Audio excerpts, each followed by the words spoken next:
میں سے بہت سارے شیطان ختم ہو جاتے ہیں اور بہت سارے جو ایکسیڈنٹ میں بچ جاتے ہیں جیسے انسان ویسے ہی شیطان بچ جاتے ہیں. تو الا من استرق السمع فاتبعه شهاب مبین. ہاں کچھ ایسے شیطان ہوتے ہیں جو چوری چھپکے سے کچھ باتیں سن لیتے ہیں. آدھی باتیں سن لی. ایک جھوٹا انسان کا کام کیا ہے, کسی کی آدھی بات سن لی, اس میں پورا مرچی تیل لگا کر کے لوگوں کے سامنے بیان کر دیا. دیکھو ہم نے اتنا تو ضرور دیکھو اتنا کہا تھا یہ سچ ہے, ایسے ہی ہم نے سنا, ایسے ہی وہ بول رہا تھا.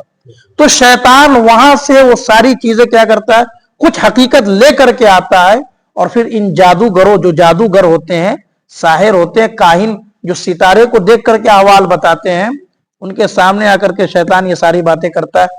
دیکھو ہم نے فرشتوں سے یہ ساری باتیں سن کر, حالانکہ وہ تھوڑی سی باتیں سن کر کے آتا ہے, آدھی ادھوری باتیں سن کر کے آتا ہے اور آ کر کے لوگوں کے سامنے اس میں خوب ملا الا کر کے لوگوں کے سامنے بیان کرتا ہے. یہاں سے انسان کیا ہوتا ہے, گمراہ ہو جاتا ہے اور شیطان کی پرستش کرنے لگتا ہے, لوگوں کو یقین ہو جاتا. اتنی باتیں تو ضرور سچ بتائی ہے. اللہ تعالیٰ سے دعا ہے رب العالمین ہم سب کو ان کہی باتوں پر عمل کرنے کی توفیق عطا فرمائے.